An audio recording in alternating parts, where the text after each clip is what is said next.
ઓમ શ્રી ગણેશાય નમઃ. જય શ્રી કૃષ્ણ મિત્રો.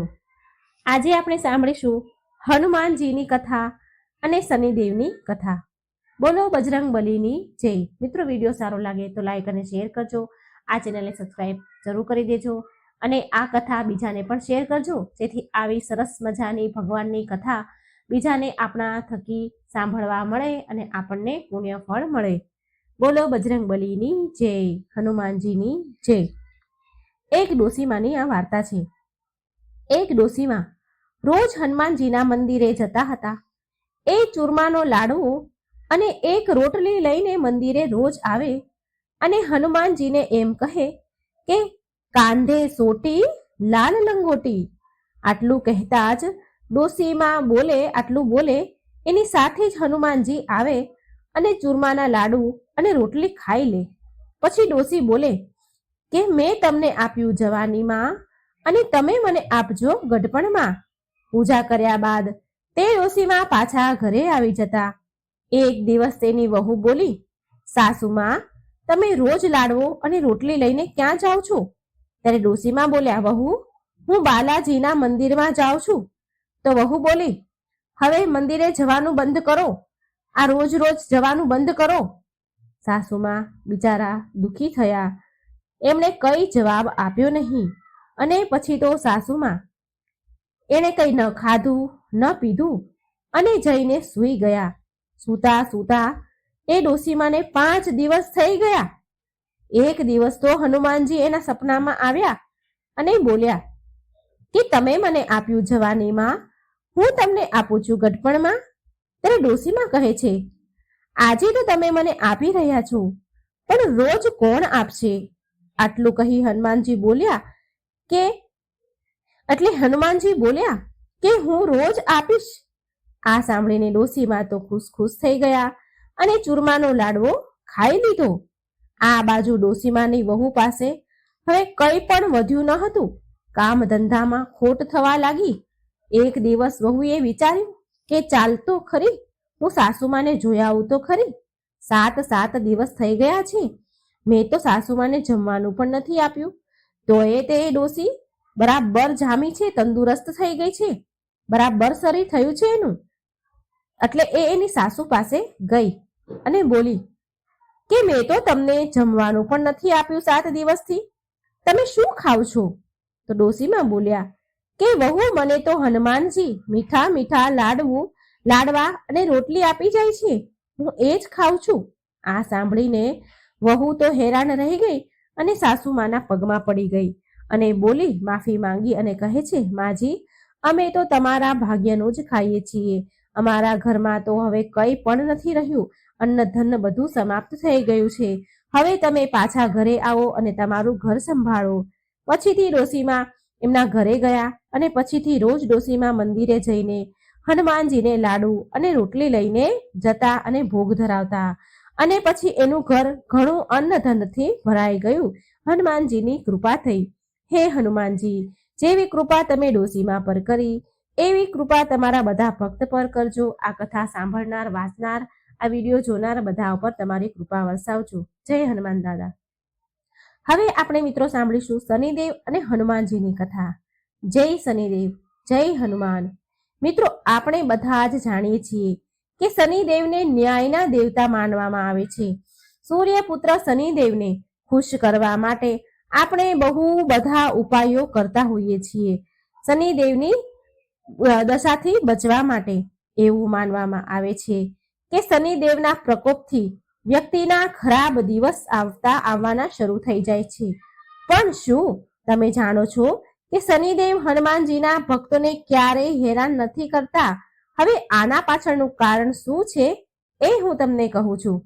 જ્યારે રાવણના પુત્ર મેઘનાથનો જન્મ થયો હતો એ સમયે આકાશમાં શનિદેવનો બહુ પ્રભાવ હતો અને શનિદેવના આ પ્રભાવના કારણે મેઘનાથના અમર થવાનો યોગ તો ખતમ જ થઈ ગયો હતો. આ વાત જાણીને રાવણને ખૂબ ક્રોધ આવ્યો.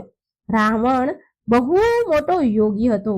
ક્રોધમાં આવેલ રાવણે તેના યોગના બળ દ્વારા શનિદેવને લંકામાં કેદ કરી લીધા. ત્રેતા યુગમાં જ્યારે માં સીતાને શ્રી રામ દ્વારા મોકલેલ વીંટી આપવા માટે હનુમાનજી લંકા આવ્યા તો તેમણે શનિદેવને એક કેદીના રૂપમાં કેદ થયેલા જોયા. હનુમાનજી શનિદેવને ત્યાં જોઈને તો હેરાન થઈ ગયા અને તેમને આનું કારણ પૂછ્યું. શનિદેવે એને બતાવ્યું હનુમાનજીને કે હું શનિદેવ છું. રાવણે એના યોગ બળથી મને અહીં કેદ કરી મૂક્યો છે. શનિદેવે હનુમાનજીને ત્યાંથી છોડાવવા માટે આગ્રહ કર્યો, વિનંતી કરી. ત્યાર પછી જ્યારે હનુમાનજીએ શનિદેવને રાવણથી મુક્તિ અપાવી તો શનિદેવ ખુશ થઈ ગયા અને હનુમાનજીને વરદાન માંગવા માટે કહ્યું. ત્યારે હનુમાનજીએ કહ્યું કે કળિયુગમાં જે પણ મારો ભક્ત હશે અને મારી આરાધના કરશે તો તમે તેને ક્યારેય પણ અશુભ ફળ નહીં આપો. ત્યાર પછીથી શનિવારે હનુમાનજીની પણ પૂજા કરવામાં આવે છે અને બધા જ હનુમાન ભક્તો પર શનિદેવની કૃપા રહે છે. કહેવાય છે કે લંકાથી પ્રસ્થાન કરતી વખતે શનિદેવે લંકા પર એમની વક્ર દ્રષ્ટિ નાખી હતી અને આ જ કારણથી રાવણ અને તેના પૂરા કુળનો યુદ્ધમાં નાશ થઈ ગયો હતો.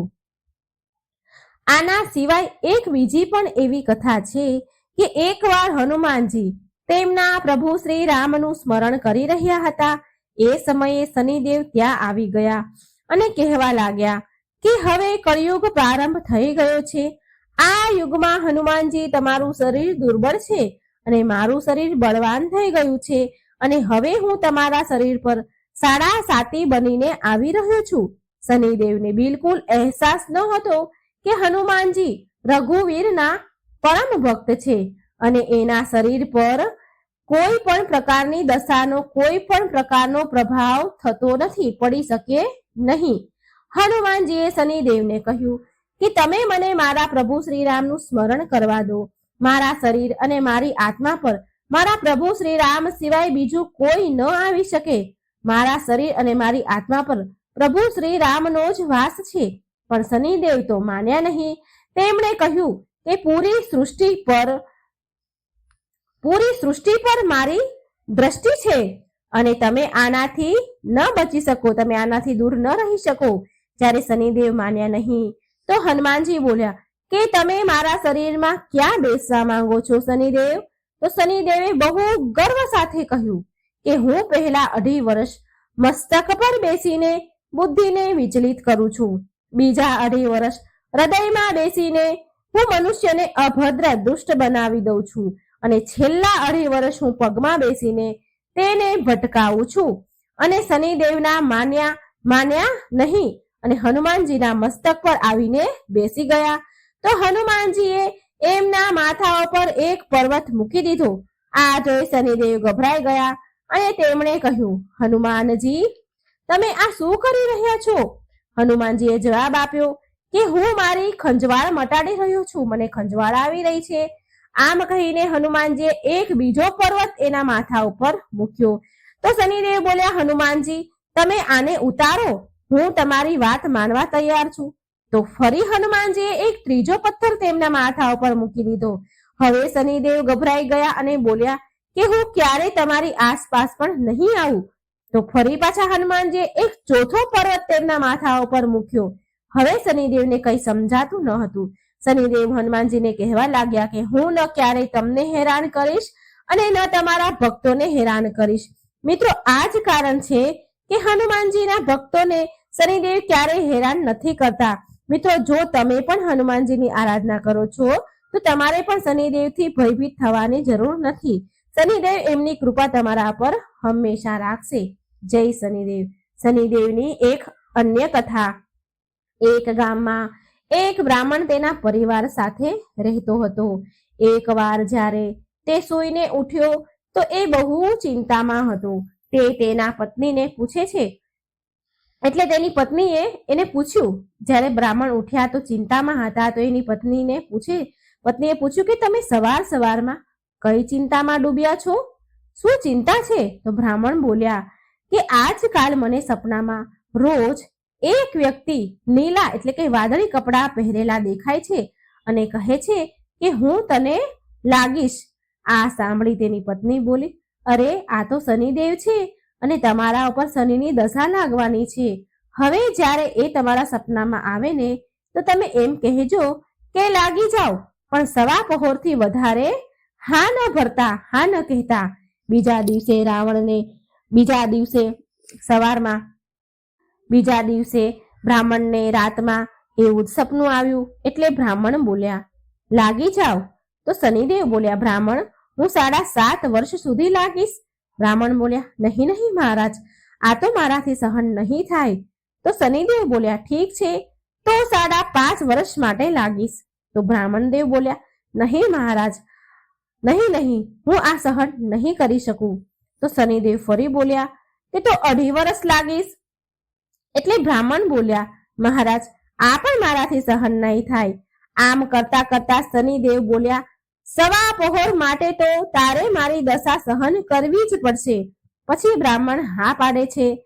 અને સવાર ઉઠીને બ્રાહ્મણે તેની પત્નીને બધી વાત કહી અને બોલ્યા કે મને સવા પહોરની દશા લાગી છે. તું મને સોનાના 2 સિક્કા આપી દે. હું જંગલમાં જઈશ, ત્યાં બેસી અને પૂજા પાઠ કરીશ અને સમય પૂરો થવા પર પાછો આવી જઈશ. તું ઘરે જ રહેજે, બાળકોને પણ બહાર ન જવા દેતી, કોઈની સાથે ઝઘડો પણ ન કરતી. આમ કહી બ્રાહ્મણ જંગલમાં ચાલ્યા ગયા. ત્યાં પૂજા પાઠ કરવા લાગ્યા. 1 પહોર તો આમ વીતી ગયો. બ્રાહ્મણે વિચાર્યું કે 1 પહોર તો વીતી ગયો, હવે થોડી જ વારમાં આ બીજો જે સમય બાકી છે એ રસ્તામાં જ કપાઈ જશે. આમ વિચારીને એ બ્રાહ્મણ ઘર તરફ આગળ વધ્યા.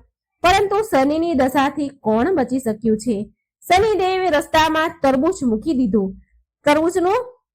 ખેતર મૂકી દીધું. બ્રાહ્મણ વિચારે છે કે બાળકો માટે તરબૂચ લઈ જાઉં. બ્રાહ્મણે તરબૂચના જે ખેતરના માલિક હતા એને અવાજ આપ્યો, બોલાવ્યા, પણ એ માળી આવ્યો નહીં. તો બ્રાહ્મણે 1 સોનાનો સિક્કો ત્યાં મૂકી દીધો અને 2 તરબૂચ તોડી લીધા અને તેના થેલામાં મૂકીને આગળ વધ્યા. શનિદેવ રાજાના સૈનિકોના વેશમાં આવ્યા. રાજાના સૈનિકોનો વેશ ધર્યો અને આવ્યા અને બોલ્યા બ્રાહ્મણ, આ તારા થેલામાં શું છે? બ્રાહ્મણ બોલ્યા કે તરબૂચ છે, તરબૂચ તોડીને લાવ્યો છું મારા છોકરાઓ માટે. સૈનિક બોલ્યા ખોલીને બતાવો. જેવા બ્રાહ્મણ થેલો ખોલે છે કે તરબૂચની જગ્યાએ રાજાના છોકરાના માથા દેખાયા. એ સૈનિકો બ્રાહ્મણને પકડીને રાજા પાસે લઈ ગયા અને કહ્યું કે આ બ્રાહ્મણે તમારા બંને પુત્રને મારી નાખ્યા છે. આ થેલામાં એમના માથા છે. રાજાના તો હોશ ઉડી ગયા. રાજા બોલ્યા આ બ્રાહ્મણને ફાંસી પર લટકાવી દો. બ્રાહ્મણને ફાંસી દેવાની તૈયારી થવા લાગી. તો બ્રાહ્મણ બોલ્યા કે મારે પૂજા પાઠ મને કરી લેવા દો, પછી તમે મને ફાંસીએ ચડાવી દેજો. આ મારી છેલ્લી અંતિમ ઈચ્છા છે. રાજા બોલ્યા ઠીક છે, એમને પૂજા કરવા દો. હવે બ્રાહ્મણની દશાનો જે થોડો સમય બાકી વધ્યો હતો એ પૂજા પાઠમાં પૂરો થઈ ગયો. એટલામાં રાજાના બંને છોકરા શિકાર રમવા ગયા હતા, તો એ રમીને પાછા આવી ગયા અને એને જોઈને રાજા તો હેરાન થઈ ગયા. એમણે વિચાર્યું કે આ શું, મારા છોકરા તો જીવતા છે. રાજાએ બ્રાહ્મણની ફાંસી રોકી દીધી અને બોલ્યા કે બ્રાહ્મણ, તમે આ શું જાદુ ટોના કર્યું છે? બ્રાહ્મણ બોલ્યા મહારાજ, મેં કોઈ જાદુ નથી કર્યું. આ તો મારા ઉપર શનિની દશા લાગી હતી અને આ જ કારણથી, આ જ પરિણામથી આવું બધું મારી સાથે બન્યું. આ બધું એનું જ પરિણામ છે. રાજાએ પૂછ્યું કે દશા લાગે તો શું ઉપાય કરવો જોઈએ? બ્રાહ્મણ બોલ્યા કે જો રાજાને શનિની દશા લાગે તો કાળા હાથીનું દાન આપવું જોઈએ. કોઈ શેઠને કે કોઈ સાહુકારને દશા લાગે તો કાળા ઘોડાનું દાન કરવું જોઈએ. સાધારણ ગ્રહસ્થ મનુષ્યને દશા લાગે તો એમને કાળા કૂતરાને તેલથી ચોપડેલી રોટલી આપવી જોઈએ. પીપળાના ઝાડને પાણી રેડવું જોઈએ અને કથા વાર્તા કરવી જોઈએ. પછી રાજાએ બ્રાહ્મણને છોડી દીધા. બ્રાહ્મણ ઘરે પહોંચ્યા તો એની પત્નીએ પૂછ્યું કે થેલામાં શું છે? તો બ્રાહ્મણ બોલ્યા કે તરબૂચ લાવ્યો છું બાળકો માટે. પત્નીએ થેલો ખોલીને જોયું તો તરબૂચની જગ્યાએ ધન ભર્યું હતું. પત્નીએ પૂછ્યું કે આટલું બધું ધન ક્યાંથી લાવ્યા? તમને તો શનિની દશા લાગી હતી ને? બ્રાહ્મણ બોલ્યા જ્યારે દશા લાગી હતી તો તરબૂચની જગ્યાએ રાજાના દીકરાના માથા થઈ ગયા હતા અને ફાંસી પર ચડવાની તૈયારી થઈ હતી.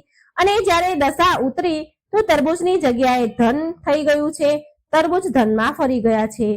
હે શનિ મહારાજ, જેવી દશા બ્રાહ્મણની દશા લાગી હતી ત્યારે થઈ હતી એવી દશા કોઈના ઉપર ન કરતા, અને જેવી દશા બ્રાહ્મણની દશા ઉતરી ત્યારે થઈ હતી એવી કૃપા બધા ઉપર કરજો. બોલો શનિ મહારાજની જય. ભગવાન શિવ પણ શનિની વક્ર દ્રષ્ટિથી નતા બચી શક્યા. ભગવાન શિવ પર પણ પડી હતી શનિદેવની વક્ર દ્રષ્ટિ. સરસ મજાની કથા છે મિત્રો, સાંભળો. આ કથા ભગવાન ભોળાનાથની અને શનિદેવની છે. એક સરસ કથા લઈને હું આવી છું મિત્રો. શનિદેવને ન્યાયના દેવતા કહેવાય છે.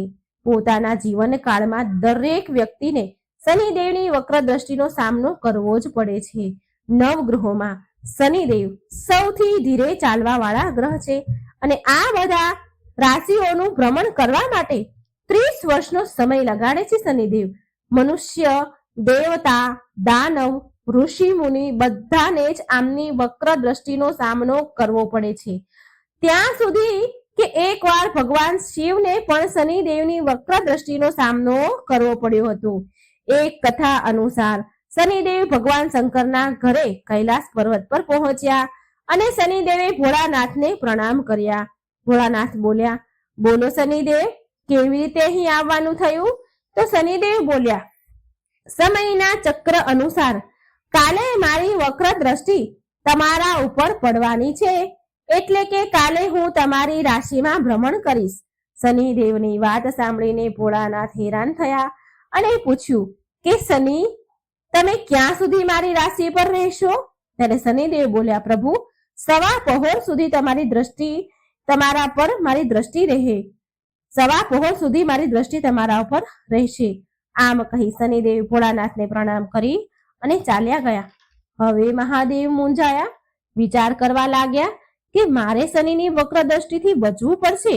જો મારા ઉપર શનિની વક્ર દ્રષ્ટિ પડશે તો દેવો શું વિચારશે? મહાદેવ એક યોજના બનાવે છે કે કાલે સવારે હું શનિના આવતા પહેલા જ કૈલાસ છોડીને મૃત્યુલોક પર ચાલ્યો જઈશ અને કંઈક એવું કરીશ કે શનિની વક્ર દ્રષ્ટિથી હું બચી જઈશ. બીજા જ દિવસે ભગવાન ભોળાનાથ મૃત્યુલોકમાં ધરતી પર પહોંચ્યા અને એક હાથીનું રૂપ ધારણ કરી લીધું. હાથીના રૂપમાં મહાદેવને આખો દિવસ રહેવું પડ્યું. આમ તેમ ભટકતા ભટકતા એમણે જ્યારે એક નગરમાં પ્રવેશ કર્યો તો લોકો ડરવા લાગ્યા, ગભરાવા લાગ્યા અને હાથીને ભગાડવા લાગ્યા. હાથીના રૂપમાં જ એમને જળ અને અન્ન વધુ ભોજન ગ્રહણ કરવું પડ્યું. દિવસ ઢળ્યો. મહાદેવ વિચારે છે કે ચાલો, આજે તો દિવસ પૂરો થઈ ગયો, વીતી ગયો. હું શનિની વક્ર દ્રષ્ટિથી બચી ગયો છું. હવે તો કૈલાસ પર પાછો ચાલ્યો છું. પછી મહાદેવ હાથીનું રૂપ બદલી તેમના અસલ રૂપમાં આવી ગયા અને કૈલાસ પહોંચતા જોયું કે શનિદેવ પહેલાથી જ ત્યાં હાજર હતા. શનિદેવ મહાદેવને જોતા જ પ્રણામ કરે છે.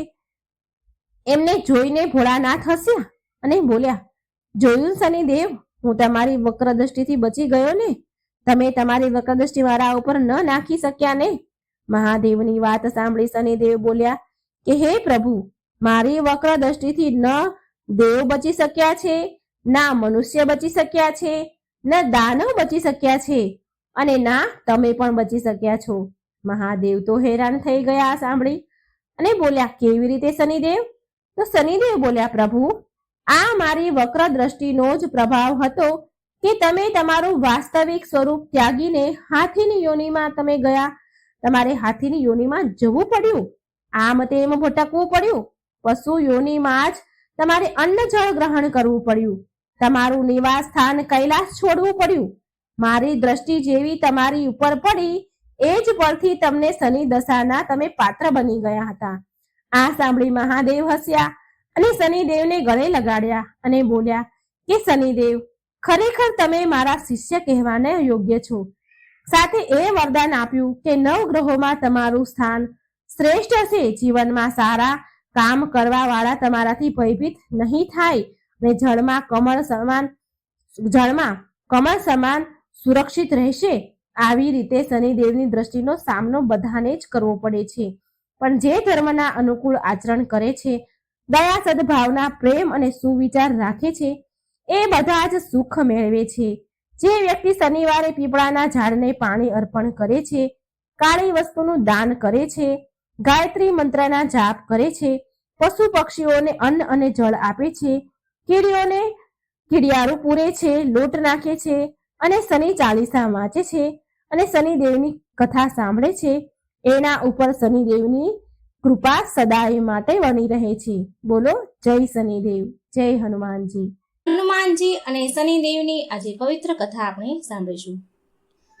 બોલો શ્રી રામની જય, રામ ભક્ત હનુમાનની જય.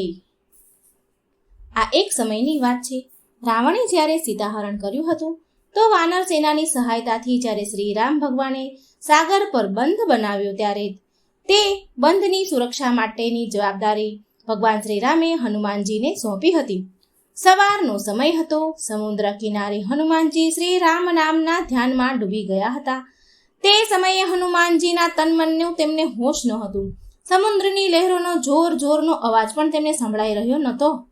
હંમેશાની જેમ શનિદેવ ભ્રમણ કરવા નીકળ્યા તો સાગર ઉપર બનેલા તે સેતુ પર તેની નજર પડી. જ્યારે હનુમાનજી ધ્યાનમાં મગ્ન હતા તો શનિદેવ ફરતા ફરતા તે સેતુની નજીક આવી ગયા અને સૂર્યપુત્ર શનિદેવ પણ હનુમાનજીથી થોડે જ દૂર વિચરણ કરી રહ્યા હતા. શનિદેવ વારંવાર એવો વિચાર કરી રહ્યા હતા કે કોને તેનો શિકાર બનાવું, પણ તેમને દૂર સુધી કોઈ દેખાઈ રહ્યું ન હતું. હવે શનિદેવની તેજ નજર ભીની જે જગ્યા સમુદ્રનો તટ હતો જ્યાં પડી ત્યાં ભીની જગ્યા હતી, સુકાઈ જતી હતી. જ્યાં તેમની નજર પડે ત્યાં ભીની જગ્યા સુકાઈ જતી હતી અને તેનાથી શનિદેવનો અહમ વધારે ને વધારે વધતો ગયો. શનિદેવની નજર આંખો બંધ કરેલા હનુમાનજી પર પડી તો શનિદેવે મનમાં બોલ્યા કે મળી ગયો શિકાર. હા, તે વાનર તો છે પણ જીવિત તો છે જ. શનિદેવ હસતા શનિદેવ હનુમાનજી તરફ ચાલવા લાગ્યા અને શનિદેવ દૂરથી જ બોલ્યા કે અરે, આ તો વાનર છે, જલ્દીથી તારી આંખો ખોલ. અરે વાનર, તારી આંખો ખોલ. જો હું તારી સુખ શાંતિને નષ્ટ કરવા આવ્યો છું. હું સૂર્યપુત્ર શનિ છું. આ સૃષ્ટિમાં એવું કોઈ નથી જે મારો સામનો કરી શકે.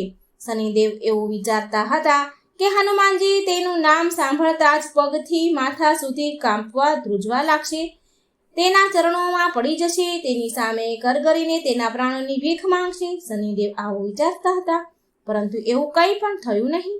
હનુમાનજી શાંત ભાવથી તેમની રામ નામની ભક્તિમાં લીન રહ્યા. અંતે છેલ્લે શનિદેવે તેમને ચુનૌતી આપી કે પોતાની કહેલી વાત પર હનુમાનજી પર કોઈ અસર થયો નહીં. આ જોઈ શનિદેવ ક્રોધે ભરાયા અને હનુમાનજીનું ધ્યાન ભંગ કરવાની કોશિશ કરવા લાગ્યા. હજી પણ હનુમાનજી પર તેનો કોઈ પ્રભાવ ન પડ્યો. આ જોઈને શનિદેવનો ક્રોધ 7મા આસમાન પર પહોંચ્યો. હનુમાનજીએ ધીરે આંખો ખોલી ક્રોધથી કાળા પડતા શનિદેવને જોયા. હનુમાનજી તેમના ચહેરા પર દયાભાવ લાવતા તેમને પૂછ્યું કે મહારાજ, તમે કોણ છો અને આ તપતા સેતુ પર તમે શું કરી રહ્યા છો? કહો, હું તમારી કોઈ સેવા કરી શકું છું? હનુમાનજીની વાત સાંભળીને શનિદેવ ગુસ્સેથી લાલ પીળા થઈ ગયા અને બોલ્યા કે એ મૂર્ખ વાનર, હું 3 લોકોને ભયભીત કરવા વાળો શનિ છું. જેની પણ રાશિ પર મારા પગ પડે તે પછી તે દેવ હોય કે રાક્ષસ હોય, ઇન્દ્ર હોય કે કુબેર હોય, બધા જ ધરાશાયી થઈ જાય છે. અને આજે હું તારી રાશિ પર આવી રહ્યો છું. જો તારામાં સાહસ હોય તો મને રોકીને બતાવ. આ સાંભળી હનુમાનજી હસીને બોલ્યા કે તમારા નાક પર તો ક્રોધ જલ્દી આવી જાય છે મહારાજ. હું એક વૃદ્ધ ગરડો વાનર અને તમે યુવાન સૂર્યપુત્ર. હું શું ખાઈને તમને રોકીશ? હું શું કામ તમને રોકું? માત્ર પ્રાર્થના જ કરી શકું છું કે વ્યર્થનો ક્રોધ છોડી દો. કોઈ બીજી જગ્યા પર જઈને તમારો પરાક્રમ બતાવો. નમ્રતાથી હનુમાનજી બોલ્યા, શનિદેવ, હું અત્યારે મારા આરાધ્ય શ્રી રામનું ધ્યાન કરી રહ્યો છું. કૃપા કરીને મારી શાંતિ ભંગ ન કરો. તમે મને શાંતિથી શ્રીરામની આરાધના કરવા દો. હનુમાનજીની આવી વાત સાંભળી શનિદેવ વધારે ને વધારે ભડક્યા. શનિદેવ એકદમ આગળ વધીને બોલ્યા કે જ્યારે કીડીની કીડીનું મોત આવે છે ને તો તેની પાંખો નીકળી આવે છે અને હવે તારા પણ ખરાબ દિવસ નિશ્ચિત છે. આટલું કહીને શનિદેવ આગળ વધીને હનુમાનજીના બાવડા પકડી લીધા અને તેની તરફ ખેંચવા લાગ્યા. હનુમાનજીને લાગ્યું કે તેના બાવડા કોઈ સળગતી અગ્નિમાં મૂકી દીધા હોય. એક જ ઝટકામાં તેણે તેના બાવડા શનિદેવના હાથમાંથી છોડાવી દીધા. શનિદેવ વિકરાળ રૂપ ધારણ કરીને તેને હનુમાનજીનું બીજું બાવડું પકડવાનું વિચાર્યું તો હનુમાનજીની ધીરજ પૂરી થઈ ગઈ. પછી હનુમાનજી ગરજીને બોલ્યા કે માની ગયો કે તારી દુષ્ટતાનો કોઈ અંત નથી. તારી જોડે તો હવે લડવું જ પડશે. અને પછી બસ હનુમાનજીએ શ્રીરામનું નામ લઈને તેમની પૂંછ આગળ વધારવાની શરૂ કરી દીધી. પૂંછડી આગળ વધારતા જતા અને શનિદેવને પૂંછડીમાં લપેટતા જતા હતા. શક્તિથી અજાણ શનિદેવને તેનો અહેસાસ ન થયો અને જ્યાં સુધી અહેસાસ થયો ત્યાં સુધીમાં તો હનુમાનજી શનિદેવને તેની પૂંછડીમાં લપેટી ચૂક્યા હતા. શનિદેવ પૂરી શક્તિ લગાડીને હનુમાનજીની પૂંછડીને તોડવાની કોશિશ કરી રહ્યા હતા અને હનુમાનજી શનિદેવની લાચારી જોઈ જોર જોરથી હસી રહ્યા હતા. શનિદેવની અક્કડ હજી સુધી ગઈ ન હતી અને શનિદેવ બૂમો પાડીને બોલ્યા કે તું તો શું, તારા શ્રીરામ પણ મારું કઈ બગાડી નહીં શકે. તું જોતો જા હું તારી શું દશા કરું છું. શ્રીરામ વિશે આવા શબ્દ બોલતા શનિદેવ પર હનુમાનજી વધારે કઠોર બની ગયા. હનુમાનજીએ ઉછળીને સમુદ્રના તટ પર દોડવાનું શરૂ કરી દીધું. હનુમાનજીની લાંબી પૂંછડી કેટલી પથ્થરોની શિલાઓને ટકરાવીને જઈ રહી હતી. ઘણીવાર કાંટાવાળી ઝાડીઓમાં ભટકાઈ જતા હતા. પૂંછડીમાં લપેટાયેલા શનિદેવનો હાલ બેહાલ થઈ ગયો. તેમના કપડાં ફાટી ગયા અને આખા શરીર પર વાગીને બધે ઢીમચા અને લોહી નીકળી ગયું. હવે શનિદેવ પથ્થરો સાથે ભટકાઈને અધ મરેલા જેવા થઈ ગયા. હનુમાનજી સમુદ્રના ચક્કર પર ચક્કર લગાવી રહ્યા છે. હનુમાનજીના તો ક્યાંય ઊભા રહ્યા નહીં અને તેમણે પાછું વળીને શનિદેવ તરફ જોયું પણ નહીં. થોડે વાર પછી હનુમાનજીએ પાછું વળીને જોયું તો શનિદેવ લોહી લુહાણ થઈ ગયા હતા. લોહી લુહાણ થયેલા ઢીલા અવાજમાં સૂર્યદેવને પોકાર્યા. મનમાં ને મનમાં કેટલાય દેવી દેવતાઓને સ્મરણ કરવા લાગ્યા શનિદેવ, પણ ક્યાંયથી તેને સહાયતા મળી નહીં. અને મળે પણ કેવી રીતે? શનિદેવે ક્યારેય કોઈનું ભલું કર્યું હોય તો ને કોઈ તેની તરફથી બોલે ને કે મદદ કરે ને. ત્યારે શનિદેવને તેની ભૂલનો પછતાવો થયો કે તેમણે હનુમાનજીને ચુનૌતી આપીને બહુ મોટી ભૂલ કરી દીધી છે. અંતે નરમ અવાજમાં શનિદેવ હનુમાનજીને પોકારતા બોલ્યા કે દયા કરો વાનરરાજ, મને મારા કર્યાનું ફળ મળી ગયું છે. મારા પ્રાણ ન લો. હું વચન આપું છું કે ભવિષ્યમાં હું તમારી છાયાથી પણ દૂર રહીશ. શનિદેવ તેની ભૂલની માફી માંગવા લાગ્યા. હનુમાનજીએ શનિદેવને એકવાર વધારે જોરમાં જમીન પર પછાડ્યા અને બોલ્યા કે માત્ર મારી છાયાથી જ નહીં પણ મારા ભક્તોની છાયાથી પણ દૂર રહેજો. જલ્દીથી હા બોલો, નહીં તો એકવાર હજી પછાડું છું. શનિદેવ ફફડતા બોલ્યા ઠીક છે વાનરરાજ હનુમાનજી, તમારા ભક્તો તો શું, પણ જેના મોઢામાંથી તમારું નામ પણ નીકળશે ને તો હું તેની પાસે પણ નહીં ભટકું. મહેરબાની કરીને મને છોડી દો. શનિદેવની વાત સાંભળીને હનુમાનજીનો ક્રોધ શાંત થઈ ગયો. હનુમાનજીએ શનિદેવ ફરતી વીંટાયેલી પૂંછડી હટાવી લીધી. હનુમાનજીએ તેને છોડી દીધા અને બોલ્યા કે જાઓ, મેં તમને મુક્ત કરી દીધા છે. શનિદેવ લોથપોથ થઈને સમુદ્રના તટ પર નીચે પડી ગયા. પછી તે હનુમાનજીના પગ પકડીને બોલ્યા, તમે મને છોડીને મારા ઉપર મોટી કૃપા કરી છે અને હવે એક કૃપા બીજી કરો. હનુમાનજી બોલ્યા કે કૃપા તો પ્રભુ શ્રી રામ કરશે. અને તો પણ બોલ્યા કે શું જોઈએ? શ્રી રામની ભક્તિને છોડીને જે માંગશો તે બધું જ આપીશ. શનિદેવ નરમ અવાજમાં બોલ્યા કે શરીર પર લાગવા માટે બહુ બધું લાગ્યું છે તો એના માટે થોડું તેલ આપી દો એટલે મારા ઘા રૂજાઈ શકે. શનિદેવના અંગમાં ભયંકર પીડા થઈ રહી હતી. આ જોઈ હનુમાનજીએ શનિદેવ પર દયા કરી. હનુમાનજીને દયા આવી એટલે હનુમાનજી પાસે તેલ ક્યાં હતું કે તે શનિદેવને આપે. હનુમાનજીએ સામે એક ગામ વસતું હતું તે વસ્તીમાંથી જ્યાં લોકો રહેતા હતા ત્યાંથી તેલ લઈ આવ્યા અને શનિદેવને આપ્યું અને તેલ આપીને કહ્યું કે લો, આ તેલ લગાવી લો, તમારી પીડા દૂર થશે. આનાથી હનુમાનજીએ શનિદેવને આખા તેલથી પલાળી દીધા અને કહેવાય છે કે તે દિવસથી શનિદેવને તેલ અર્પણ કરવામાં આવે છે. શનિદેવ પર જે તેલ ચડાવે છે તેના પર શનિદેવ પ્રસન્ન થાય છે અને શનિદેવ હનુમાનજીના ભક્તોને આજ લગી હેરાન નથી કરતા. તો મિત્રો, આ સરસ મજાની શનિદેવ અને હનુમાનજીની કથા હતી. મિત્રો, વિડીયો સારો લાગે તો લાઈક કરજો, શેર કરજો અને ભગવાનની કથાઓ સાંભળવા માટે આ ચેનલને સબસ્ક્રાઇબ જરૂર કરજો. બોલો જય શ્રી રામ ભક્ત હનુમાનની જય. શનિદેવ કેમ કાળા છે?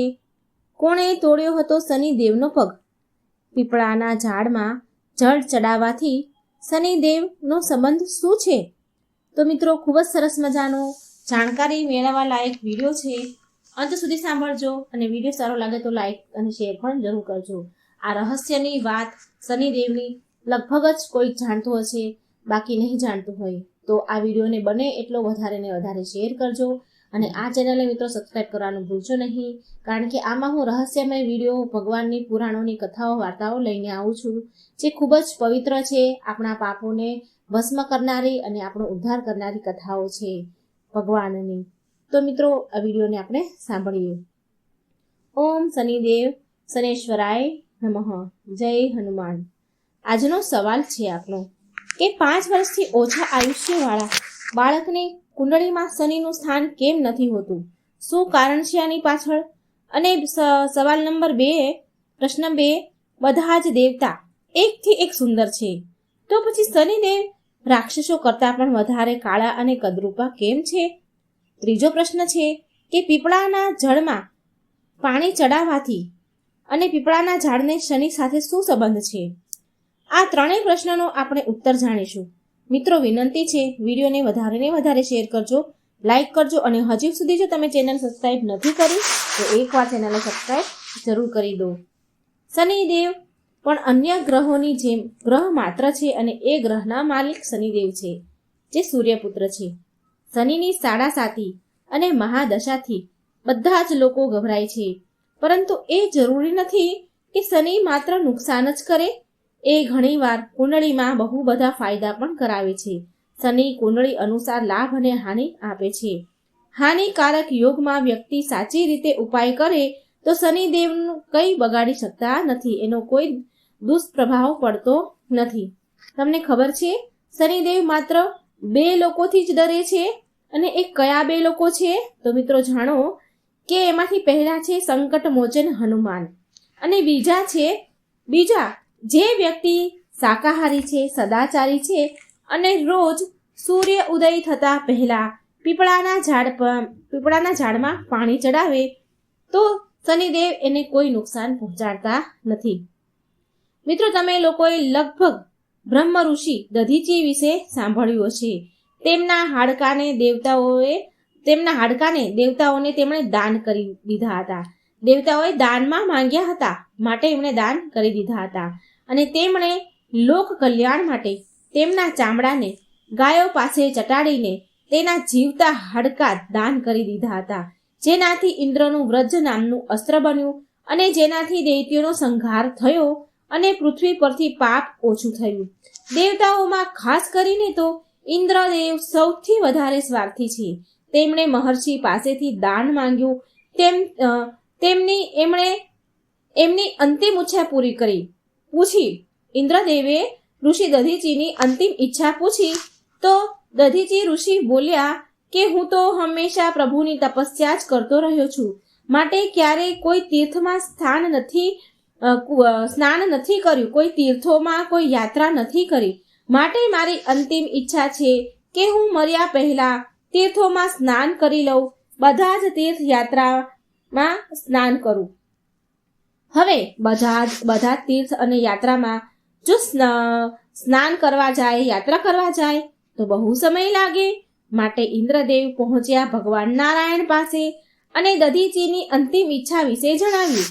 તો ભગવાન વિષ્ણુ કહે છે કે આ તો નિયમ છે કે કોઈ પણ હાલતમાં, કોઈ પણ પરિસ્થિતિમાં મરવાવાળાની અંતિમ ઈચ્છા પૂરી કરવી જ જોઈએ.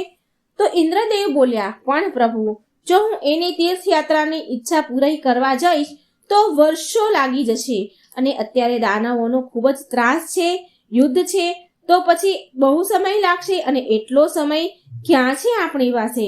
ભગવાન વિષ્ણુએ બ્રહ્મા વગેરે દેવતાઓને જણાવ્યું કે તમે બધા મળીને એ જગ્યાએ ઊંડો એક કુંડ બનાવો, અને પછી ગંગા, યમુના, ઘાઘરા, સરયુ, અકલનંદા, ગોમતી, કાવેરી, નર્મદા, બ્રહ્મપુત્રા વગેરે નદીઓનું આવાહન કરો, અને તેમની પાસેથી થોડું થોડું જળ માંગીને એ કુંડમાં નાખો.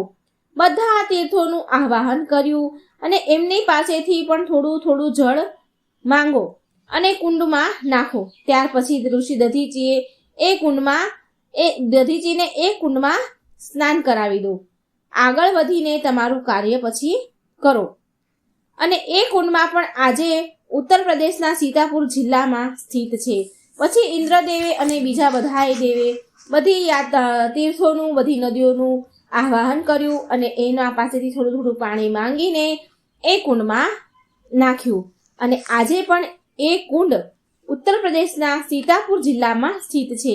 કુંડનું નામ દધીચી કુંડ, મિશ્રિત કુંડ બની ગયું. એટલે કે હવે વિશ્વના બધા તીર્થોનું મિશ્રિત જળ વાળું તીર્થ હજી સુધી આ સ્થાન પર દરેક વર્ષે લોકો ત્યાં પરિક્રમા ત્યાં કરવા માટે આવે છે. હાલની ઘડી એ સ્થાન ત્યાં છે. પછી બ્રહ્મ ઋષિ દધીચીએ પ્રાણાયામ દ્વારા તેમની આત્માને બ્રહ્માંડમાં ચડાવી દીધી, અને દેવતાઓએ તેમના શરીરથી માંસ હટાવીને હાડકાં નીકાળીને હથિયાર બનાવી લીધા. ભગવાન વિષ્ણુની યુક્તિથી ઇન્દ્રનું કામ તો થઈ ગયું. દધીચીની મૃત્યુ બાદ તેમના માંસ, પિંડ વગેરેના અંતિમ સંસ્કાર થઈ રહ્યા હતા. તો તેમની મહાન પત્ની પતિવ્રતા નારી, જેની ગોદમાં, એના ખોળામાં નાનો એવો 3 વર્ષનો બાળક હતો, તેને પીપળાના ઝાડના મૂળમાં બેસાડીને તેમના પતિ સંગ દધીચી ઋષિ સંગ સતી થઈ ગયા.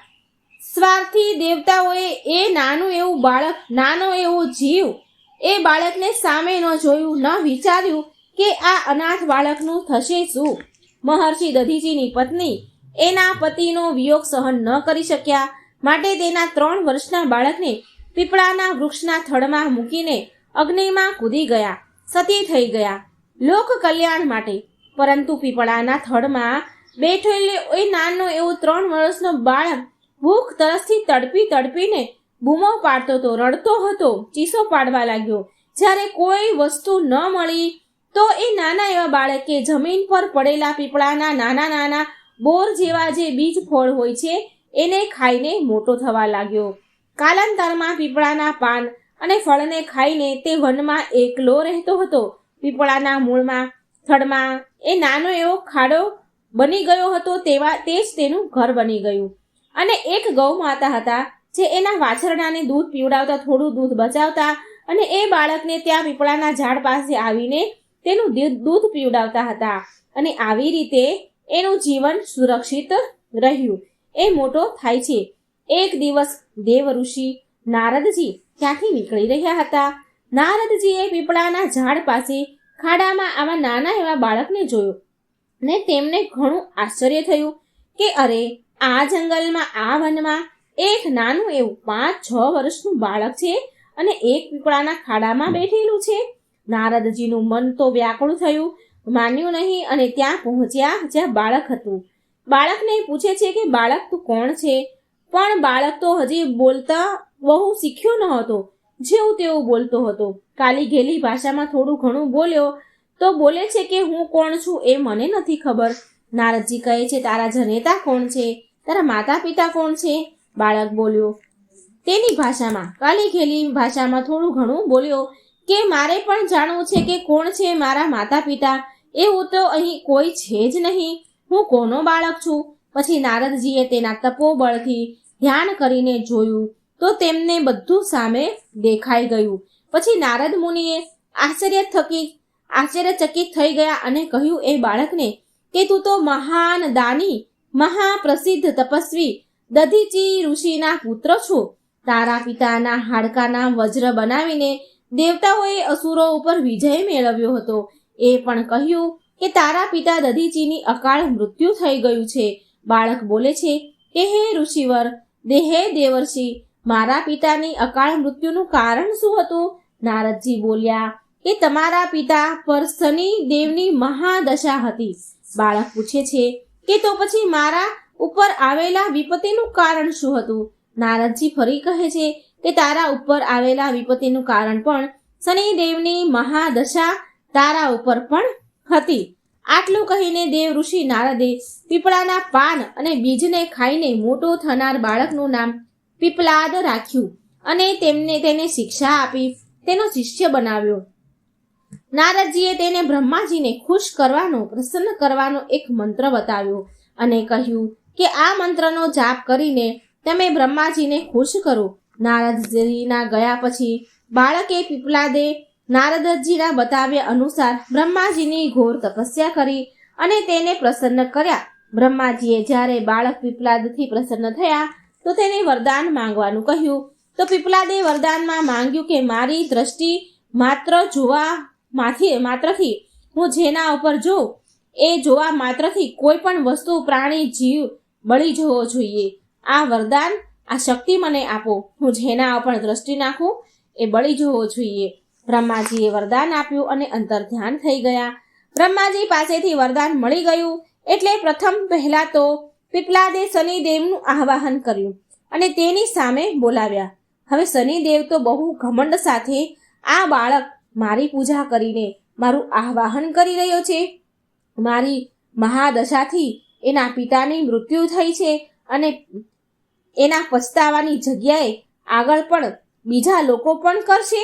આમ વિચાર કરીને શનિદેવ તો જાય છે કે ભગવાન શિવ અને નારાયણની જે મારી પણ પૂજા થશે, મારી પણ લોકો પૂજા કરશે. આમ વિચારતા શનિદેવ પ્રગટ થયા. શનિદેવ બોલ્યા, હે બાળક, આંખો ખોલ. હું સૂર્યપુત્ર શનિદેવ તારી સામે છું. તારો અભિપ્રાય આપ. તું કોણ છે? શનિદેવને સામે જોઈને પીપલાદને તેની માતા, તેના પિતા અને તેના પર આવેલા દુઃખ બધા યાદ આવી ગયા અને તેને અત્યંત ક્રોધ આવી ગયો અને આંખો ખોલીને ક્રોધમાં શનિદેવને ભસ્મ કરવાનું શરૂ કરી દીધું. શનિદેવના આખા શરીરમાં આગ લાગી અને તે બળવા લાગ્યા. બ્રહ્માંડમાં હાહાકાર મચ્યો. બ્રહ્માજીના વરદાન અનુસાર જેવી તેને આંખો ખોલી કે સામેવાળું બળીને ભસ્મ થાય તો પહેલી ક્રોધમાં આંખો એણે શનિદેવ સામે ખોલીને જોયું. ક્રોધમાં શનિદેવ તો બળવા લાગ્યા. બ્રહ્માંડમાં હાહાકાર મચ્યો. સૂર્યપુત્ર શનિની રક્ષા કરવા બધા જ આવ્યા, પરંતુ આ શું? જે પણ શનિદેવને બચાવવા આવે એ પીપલાદ ઋષિ મુનિના સામે જોવાથી બળવા લાગતા. એ ખુદ બચાવવા પોતાનો જીવ બચાવે કે શનિદેવનો જીવ બચાવે? એ ખુદને બચાવવા કે શનિદેવને? બધા દેવતા વિફળ થઈ ગયા, નિષ્ફળ થયા અને સામેથી ભાગી ગયા. સૂર્યદેવ પણ તેમની આંખોની સામે તેના પુત્રને જીવતા બળતા જોઈને બહુ દુઃખી થયા અને બ્રહ્માજી પાસે તેને બચાવવા માટે વિનંતી કરી. અંતમાં બ્રહ્માજી સ્વયં પીપલાદ સામે આવ્યા અને શનિદેવને છોડી દેવાની પ્રાર્થના કરવા લાગ્યા. પણ પીપલાદ તૈયાર થયા નહીં. બોલ્યા કે આ દુષ્ટના કારણે મારા પિતાનું અકાળ મૃત્યુ થયું છે. મારા પિતાના મૃત્યુ થવાથી મારી મા સતી થઈ ગઈ અને હું એક અનાથ થઈ ગયો અને મારી નાની એવી ઉંમરમાં ભૂખ્યો તરસ્યો આ જંગલમાં ભટક્યા કર્યો. હું આને નહીં છોડું, કોઈ પણ કિંમત પર નહીં છોડું. બ્રહ્માજીએ એકના બદલે 2 વરદાન આપવાની વાત કહ્યું કે જે થયું તે જતું કરો. એ વાતને ભૂલી જાઓ. આ દેવતા છે, આને છોડી દો. તેના કર્મ પર રહેવા દો તેને. પણ પીપલાદ બોલ્યા કે હું આને કોઈ કિંમત પર નહીં છોડું. આને બાળીને ભસ્મ કરી દઈશ. બ્રહ્માજી બોલ્યા, પીપલાદ, તું એકની જગ્યાએ 2 વર માંગી લે, પણ શનિદેવને છોડી દે. આટલી વિનંતી કર્યા બાદ બ્રહ્માજી પર પીપલાદને દયા આવી અને પીપલાદ બોલ્યા, ઠીક છે, તમે મને 2 વરદાન આપો, હું આનો જીવ બચાવી લઈશ, હું એને છોડી દઈશ. બ્રહ્માજી પાસેથી ક્યાં 2 વરદાન માંગ્યા પીપલાદે? તો પીપલાદ ઋષિએ છતાં પણ લોક કલ્યાણ માટે, લોકનું સારું થાય એ માટે વરદાન માંગ્યું. અને આ જ ઋષિઓનો સ્વભાવ હોય છે કે બીજાનું ભલું કરવું. પીપલાદ ઋષિ બોલ્યા કે મુજ અનાથને શરણમાં આ પીપળાના વૃક્ષે શરણ આપ્યું છે. મને આ પીપળાના વૃક્ષે મોટો કર્યો છે. એના વૃક્ષના પાન, એના ફળ ખાઈને હું મોટો થયું છું અને મને અહીંયા શરણ મળી હતી. માટે જે પણ વ્યક્તિ સૂર્યોદય પહેલા પીપળાના વૃક્ષને જળ અર્પણ કરશે એના ઉપર શનિની મહાદશાની કોઈ અસર ન થવી જોઈએ. બ્રહ્માજી બોલ્યા, તથાસ્તુ. બીજું વર માંગ્યું પીપલાદ મુનિએ કે જન્મથી લઈને 5 વર્ષ સુધીના બાળક, કોઈ પણ બાળકની કુંડળીમાં શનિનું સ્થાન ન હોવું જોઈએ, જેનાથી કોઈ પણ બાળક મારા જેવું અનાથ ન થાય. બ્રહ્માજીએ તથાસ્તુ કહ્યું અને વરદાન આપ્યું. છતાં પણ પીપલાદનો ક્રોધ શાંત ન થયો. હવે પીપલાદ મુનિએ તેના બ્રહ્મદંડ ઉઠાવ્યો. બ્રહ્મદંડ એટલે જે ઋષિ મુનિઓ જોડે લાકડી રાખે, લાકડીનો એક દંડો હોય છે. આ માત્ર ઋષિઓ પાસે જ હોય છે, ઋષિઓ જ રાખે છે. આના ઉપરના ભાગના બગલમાં ફસાવા માટે એક લાકડું હોય છે. જ્યારે તપસ્વી તપસ્યા કરે છે તો તેને ટકાવી રાખે છે. ક્યાંક ઊંઘમાં તેનું શરીર આડું ન પડી જાય, સૂઈ ન જાય, માટે એ ટેકો રાખે છે. પૂરી તપસ્યામાં એ તપસ્વીના શરીર સાથે લાગેલું હોય છે બ્રહ્મદંડ, માટે તેમાં બધા પ્રકારની શક્તિનો સંચાર હોય છે એ બ્રહ્મદંડમાં. આજે પણ ઘણા બધા સાધુ પાસે આવો પવિત્ર બ્રહ્મદંડ હોય છે. તેને દંડી કહેવાય છે, દંડી સ્વામી કહેવાય છે. પીપલાદ ઋષિએ બ્રહ્મદંડથી શનિદેવને મારીને તેમના પગના હાડકાં તોડી નાખ્યા. પછી તેમને મુક્ત કરી દીધા હતા. પરિણામ સ્વરૂપ શનિદેવના પગ ઘાયલ થયા, ક્ષતિ પહોંચી અને પછી તે એકદમ ઝડપથી તેજીથી ચાલવાને લાયક ન રહ્યા. ત્યાર પછી શનિદેવ વિશે કહેવાય છે કે જે ધીરે ધીરે ચાલે છે એ જ શનેશ્વર છે અને તે શનિમાંથી શનેશ્વર થઈ ગયા. શનિદેવને અગ્નિમાં બળવાના કારણે તેમની જે કાયા છે તે ચામડી બળીને અંગ ભંગ થઈ ગઈ અને તેમનો રંગ કાળો થઈ ગયો. તો મિત્રો, સંપ્રતિ શનિની કાળી મૂર્તિ અને પીપળાના વૃક્ષની પૂજાનું માત્ર ને માત્ર આ જ ધાર્મિક હેતુ છે. આગળ જઈને દધીજી પુત્ર પીપલાદે પ્રશ્ન ઉપનિષદની રચના કરી, જે આજે પણ જ્ઞાનનો વ્રત ભંડાર છે. ઘણા લોકોનું માનવું છે કે શનિની માતા છાયા છે માટે તે કાળા હતા, પણ ન, આવું નથી. પીપલાદ મુનિની ઘટના પહેલા શનિદેવ બધા જ અન્ય દેવતા કરતા અન્ય દેવ જેવા શનિદેવ પણ સુંદર દેખાતા હતા. એ કાળા ન હતા.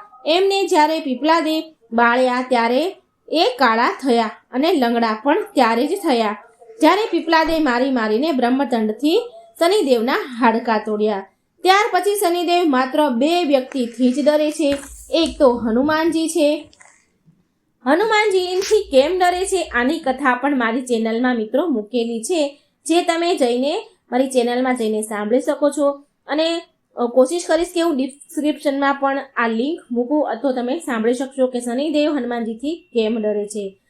શનિદેવ બીજાથી ડરે છે કે પીપળાના વૃક્ષમાં જળ જે ચડાવે છે. તો મિત્રો, આશા છે કે તમને આ શનિદેવની વાર્તા સારી લાગી હશે, ઘણું બધું જાણવા મળ્યું હશે, રહસ્ય જાણવા મળ્યું હશે. તો જ્યારે શનિની સાડાસાતી હોય કે શનિની નડતો હોય કુંડળીમાં, તો આવી રીતે પીપળાના ઝાડમાં તમે પાણી ચડાવશો સૂર્યોદય પહેલાં, તો તમારા ગ્રહ પર જે શનિની દુર્દશા હોય એ કોઈ અસર નહીં કરે. તો મિત્રો, આ રહસ્યની વાર્તા તમને કેવી લાગી? આ વિડીયો કેવો લાગ્યો? આવા જ રહસ્યમય વિડીયો સાંભળવા માટે આ ચેનલમાં જજો, સાંભળજો અને ચેનલને સબસ્ક્રાઈબ જરૂર કરજો. ઓમ શનીશ્વરાય નમઃ. હે શનિદેવ, જે કોઈ આ વાર્તા સાંભળે તેના ઉપર તમે કૃપા કરજો, કષ્ટ કાપજો, એવી મારી પ્રાર્થના છે. હનુમાનજી અમર છે મિત્રો. ચિરંજીવી દેવ એવા હનુમાનજીની આરાધના સર્વોત્તમ સર્વશ્રેષ્ઠ છે.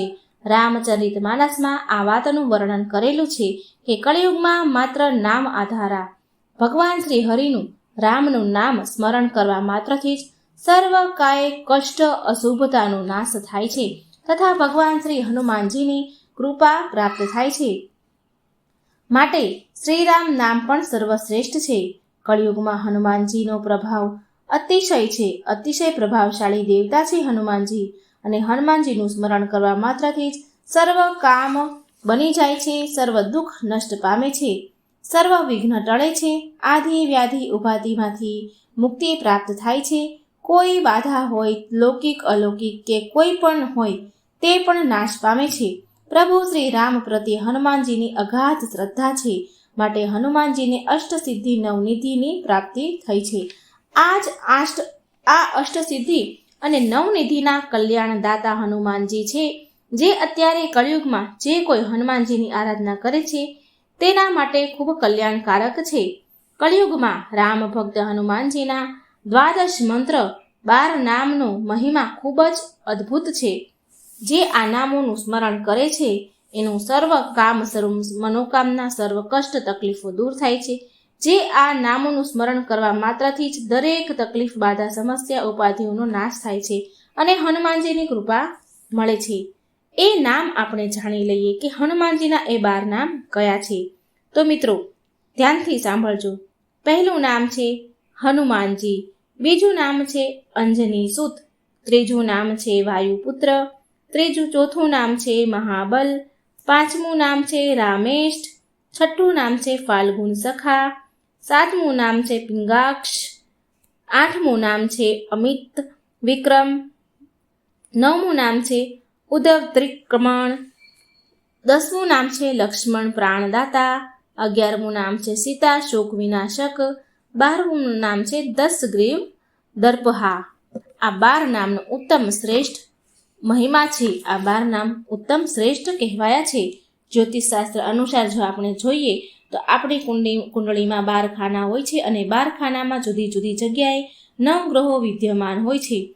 ભગવાન હનુમાનજીના આ 12 નામનું સ્મરણ કરવાથી કુંડળીના બધા જ ગ્રહોને શુભ પરિણામ પ્રાપ્ત થાય છે, શુભ ફળ મળે છે અને જીવનમાં સુખ, શાંતિ, આરોગ્ય, સૌભાગ્યની પ્રાપ્તિ થાય છે.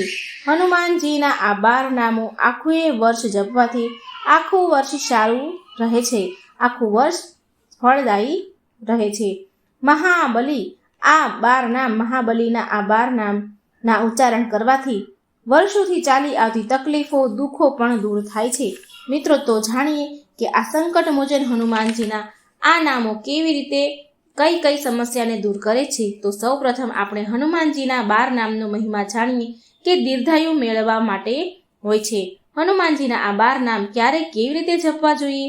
તો રોજ સવારે ઉઠીને, પ્રાતઃ કાળે ઉઠીને હનુમાનજીના આ 12 નામને 11 વાર જપવા જોઈએ. આમ કરવાથી દીર્ઘાયુ મળે છે, બધી જ સમસ્યાનો હલ થાય છે. બીજું કે ધનવાન બનવા માટે હનુમાનજીના આ 12 નામનું ઉચ્ચારણ કેવી રીતે કરાય તે જાણીએ. તો હનુમાનજીના આ 12 નામનો મહિમા અનંત છે, પરંતુ બપોરના સમયે આપણે ઘરે હોઈએ, બહાર ઓફિસમાં જ્યાં પણ હોઈએ, ગમે તે સ્થળે, ગમે તે જગ્યાએ હોઈએ, ગમે ત્યાં સ્થાને હોઈએ, તો આ 12 નામનો બપોરના સમયમાં બોલવામાં આવે તો ભક્તોના જીવનમાં ધન સંબંધિત કોઈ પણ કમી રહેતી નથી, કોઈ પણ સમસ્યા રહેતી નથી. ગરીબી, દરિદ્રતા હશે તો પણ દૂર થઈ જશે. આના સિવાય એટલે કે રોકાયેલું ધન પણ ફરી આપણને પાછું મળી જાય છે, કે અટકેલું રોકાયેલું ધન હોય એ પણ પાછું મળે છે. હનુમાનજીના આ 12 નામ લેવાથી પણ કર્જ કે દેવામાંથી પણ મુક્તિ મળે છે. ત્યાર પછી આ 12 નામ લેવાથી ઘરમાં કલેશ હોય, ગૃહ કલેશ, કકળાટ હોય, ઘરમાં પરિવારમાં અશાંતિ હોય, તો આ 12 નામ લેવાથી ઘરમાં શાંતિ મળે છે, ગ્રહ શાંત થાય છે અને આપણા ઘરમાંથી કકળાટ ચાલ્યો જાય છે. સ્ત્રી કે પુરુષ હોય, જ્યારે જીવનમાં પારિવારિક કલેશ હોય, તેવા મહાદેવ ભગવાનના હનુમંતના જો આ 12 નામનું સ્મરણ કરવામાં આવે, સંધ્યા કાળે જો આ સ્મરણ કરવામાં આવે 12 નામ, તો પરિવારમાં સુખ શાંતિ રહે છે. હનુમાનજીના 12 નામનો મહિમા એ પણ જાણીએ કે ભય અને શત્રુતામાંથી રક્ષા મેળવવા માટે હનુમાનજીના આ 12 નામ બોલવા જોઈએ. જો કોઈ શત્રુ વધારે હાવી થયો હોય, જીવનમાં દુશ્મનોથી પરેશાનીઓ હોય, તો હનુમાનજીના આ 12 મંત્ર સંજીવની બુટ્ટીનું કામ કરે છે. હનુમાનજીના આ 12 પવિત્ર નામ રાત્રે સૂતા પહેલા પણ બોલવા જોઈએ. આમ રોજ રાત્રે 12 નામ જપવાથી હનુમાનજીની કૃપાથી શત્રુ ભય નાશ પામે છે, શત્રુઓ શાંત થાય છે અને કોઈ ભય મનમાં હશે તો પણ તે દૂર થઈ જશે. હનુમાનજીની ઉપાસના અત્યંત પ્રભાવશાળી શા માટે છે? તો આપણે એ જાણીએ છીએ કે હનુમાનજી કળિયુગમાં સૌથી મોટા દેવ છે, પ્રભાવશાળી દેવ છે, ચિરંજીવી દેવતા છે અને તુરંત પ્રાર્થના સાંભળનાર દેવતા હનુમાનજી જ છે. એવું મનાય છે કે હનુમાનજી આજે પણ જીવિત છે, કારણ કે હનુમાનજીને અમરત્વનું વરદાન છે. કોઈ પણ ભક્તો પ્રેમથી, ભાવથી, હૃદયથી જો હનુમાનજીનું સ્મરણ કરે તો હનુમાનજી તુરંત દોડીને આવે છે, ભક્તોની સર્વ મનોકામના પૂરી કરે છે, બધી જ બાધાઓ, બધી જ તકલીફો દૂર કરે છે. અદ્ભુત અને કઠોર ભક્તિના કારણે પણ આ હનુમાનજી અષ્ટસિદ્ધિ અને નવનિધિના દાતા છે, વરદાન પણ આપે છે. આ વરદાન અને તેમના ઈષ્ટ ભગવાન શ્રીરામની કૃપાથી હનુમાનજી ભક્તોના સર્વ કષ્ટો દૂર કરવા માટે સક્ષમ અને સમર્થ છે. માટે જ હનુમાનજીની ઉપાસના લાભદાયી, ફળદાયી છે, દરેક સંકટોનો નાશ કરનારી છે. માટે જ હનુમાનજીની ઉપાસના કરતી વખતે ભગવાન શ્રીરામ હનુમાનજીના આ 12 નામ જપવા, જેથી તુરંત જ આપણી પૂજાનું ફળ, આપણી સાધનાનું, આરાધ્યાનું ફળ પ્રાપ્ત થાય.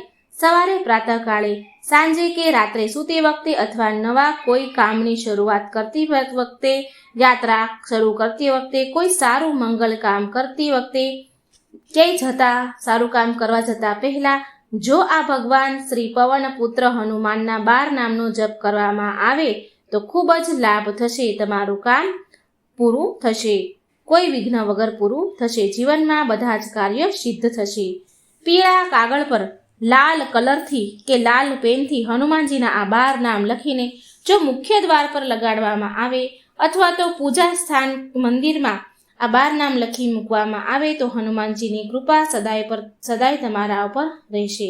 આ 12 નામ લખીને જો લોકેટમાં મૂકીને પહેરવામાં આવે તો હનુમાનજી સદા રક્ષા કરે છે. હનુમાનજીના 12 નામનો જપ કરવાવાળા વ્યક્તિને 10 દિશાઓથી રક્ષણ થાય છે. સવારે આ 12 નામનો જાપ કરવાથી દીર્ઘાયુ મળે છે. બપોરના સમયે આ 12 નામ લેવાથી ધનવાન બનવાય છે. રાત્રિના સમયે આ 12 નામ જપવાથી શત્રુથી રક્ષા મળે છે અને શત્રુઓ શાંત થાય છે. મનોકામના પૂર્તિ માટે હનુમાનજીના આ 12 નામ 9 વાર જપવામાં આવે તો દરેક મનોકામના પૂરી થાય છે. પણ મિત્રો, એક વાત ધ્યાનમાં રાખવી કે મનોકામના, આપણી જે મનોકામના હોય છે એમાં કોઈનું ખરાબ ન થવું જોઈએ, કોઈનું અહિત ન હોવું જોઈએ.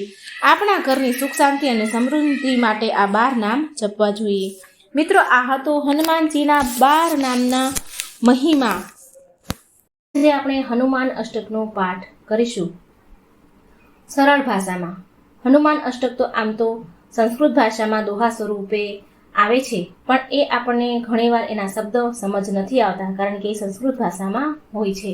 તો બધા લોકોને આ સમજ ન આવે તો એના માટે આપણે હનુમાન અષ્ટકનો પાઠ સરળ ભાષામાં, ગુજરાતીમાં સમજાય તેવી રીતે આપણે સાંભળીશું. આજના વિડીયોમાં આપણે હનુમાન અષ્ટકનો પાઠ સાંભળવાના છીએ. એટલે કે સંકટ મોચન હનુમાનજીને અષ્ટકનો પાઠ કરવાનો છે. સંકટ મોચન એટલે કે જે બધી જ મુશ્કેલીઓને દૂર કરે છે. હનુમાનજીને પ્રાર્થના કરવાથી બધી જ મુશ્કેલીઓ દૂર થાય છે. તે ભક્તોના શત્રુઓનો નાશ કરે છે અને હનુમાનજી નવગ્રહોની ખરાબ અસરમાંથી પણ આપણને બચાવે છે. હનુમાનજી આગળ તો 9 ગ્રહ પાણી ભરે. સંકટ મોચન હનુમાનજી અષ્ટક સંત તુલસીદાસે લખેલી છે, જેનાથી હનુમાનજી ખૂબ જ પ્રસન્ન થાય છે. આ હનુમાનજીના અષ્ટકમાં આ 8 શ્લોક આવેલા છે, જેમાંથી હનુમાનજી તેમની સમસ્ત શક્તિનો ઉપયોગ દુઃખ દૂર કરવા માટે કરે છે. તેનું આ હનુમાનજીના અષ્ટકમાં અદ્ભુત વર્ણન કરવામાં આવ્યું છે. કહેવાય છે કે આ હનુમાનજી અષ્ટકનો જે કોઈ પાઠ કરે છે તેના તમામ ભય દૂર થાય છે અને તે બધા જ સંકટોમાંથી છૂટી જાય છે. આથી સૌ લોકોએ નિત્ય હનુમાનજી અષ્ટકનો પાઠ કરવો જ જરૂર જોઈએ. જો રોજ ન થાય તો શનિવારે તો જરૂર પાઠ કરવો જ જોઈએ. તો ચાલો આપણે સૌ સાંભળીએ હનુમાન અષ્ટકનો સરળ ભાષામાં પાઠ. બોલો હનુમાનજીની જય, બોલો બજરંગબલીની જય. સંકટ મોચન હનુમાષ્ટક. હે હનુમાનજી, તમે બાળક હતા ત્યારે તમે સૂર્યને પાકું ફળ માનીને પોતાના મુખમાં ગળી લીધો હતો, જેનાથી 3 લોકમાં અંધકાર છવાઈ ગયો. એનાથી જગતભરમાં વિપત્તિ છવાઈ ગઈ અને આ સંકટને કોઈ પણ દૂર કરી શક્યું નહીં. જ્યારે સમસ્ત દેવતાઓએ આવીને તમને વિનંતી કરી ત્યારે તમે સૂર્યને મુક્ત કર્યો. આવી રીતે જગત પર આવેલું સંકટ દૂર થયું. હે કપી હનુમાનજી, સંસારમાં એવું કોણ છે જે તમારું સંકટ મોચન નામ નથી જાણતું? પોતાના જ અગ્રજ બાલીના ભયથી મહારાજ સુગ્રીવ કિષ્કિંધા પર્વત ઉપર રહેતા હતા. જ્યારે પ્રભુ શ્રી રામ બંધુ લક્ષ્મણ સાથે ત્યાંથી જઈ રહ્યા હતા ત્યારે એમણે તમને એમની ભાળ લેવા મોકલ્યા. તમે બ્રાહ્મણનું રૂપ ધારણ કરી શ્રી રામચંદ્રજી સાથે મુલાકાત કરી અને તેમને પોતાની સાથે લઈ આવ્યા, જેનાથી તમે સુગ્રીવના કષ્ટનું નિવારણ કર્યું. હે હનુમાનજી, સંસારમાં એવું કોણ છે જે તમારું સંકટ મોચન નામ નથી જાણતું? મહારાજા સુગ્રીવે અંગદ સાથે સીતાજીની શોધમાં પોતાની સેનાને મોકલી તે વખતે કહી દીધું હતું કે જો સીતાજીની ભાળ લગાવીને ન આવ્યા તો તમને બધાને મારી નાખીશું. બધા શોધીને થાકી ગયા ત્યારે તમે સમુદ્રના કિનારેથી કૂદીને સીતાજીની ભાળ લગાવીને આવ્યા, જેનાથી બધાના પ્રાણ બચી ગયા. એ હનુમાનજી, સંસારમાં એવું કોણ છે જે તમારું સંકટ મોચન નામ નથી જાણતું? જ્યારે અશોક વાટિકામાં રાવણ શ્રી સીતાજીને ભયભીત બનાવ્યા અને અનેક પ્રકારના કષ્ટ આપ્યા અને ત્યારબાદ બધી રાક્ષસીઓને કહ્યું કે હે સીતાજીને મનાવો. હે મહાવીર હનુમાનજી, એ સમયે તમે પહોંચી જઈ આ રાક્ષસોનો સંહાર કર્યો.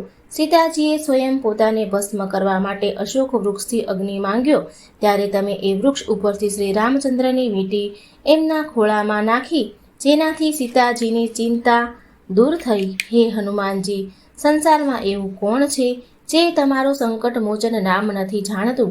રાવણના પુત્ર મેઘનાથે બાણ માર્યું જે લક્ષ્મણની છાતી ઉપર વાગ્યું અને જેના કારણે લક્ષ્મણજી મૂર્છિત થઈ ગયા અને એમના પ્રાણ સંકટમાં આવી ગયા.